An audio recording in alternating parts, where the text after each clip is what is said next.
जिल्हा विधी सेवा प्राधिकरण पुणे आणि पोलीस उपायुक्त वाहतूक शाखा पुणे यांच्या संयुक्त विद्यमाने दिनांक 10 सप्टेंबरपासून लोक अदालत सुरू करण्यात आली होती। ज्या वाहनांवरील दंड आहे तो दंड तडजोड पात्र करून घेण्याकरता या सदरच्या लोक अदालतीचे माननीय सर्वोच्च न्यायालय व उच्च न्यायालय यांच्या निर्देशाप्रमाणे आयोजन करण्यात आलेले होते। आपल्या इथं एकूण 5 पॅनल माननीय निवृत्त न्यायमूर्तींचे त्याचप्रमाणे जे ज्युडिशियल ऑफिसर्स आहेत त्यांचे बनवण्यात आलेले होते। मागील 3 दिवसापासून या लोक अदालतीस नागरिकांनी आणि दंडधारकांनी मोठा प्रचंड प्रतिसाद दिलेला आहे।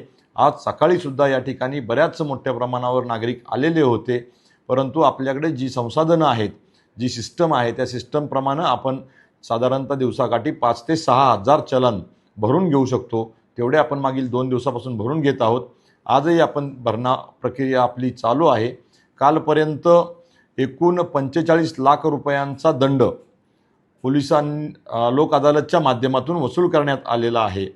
माझं आपल्या सर्वांना आवाहन राहील, आता पुढं जाऊन डिसेंबर महिन्यामध्ये पुन्हा माननीय न्यायालयाच्या आदेशाप्रमाणे लोक अदालतीचं आयोजन करण्यात येणार आहे। तरी आपण कुणीही या ठिकाणी गर्दी न करता त्या डिसेंबर महिन्यातील लोक अदालतीचा लाभ घ्यावा।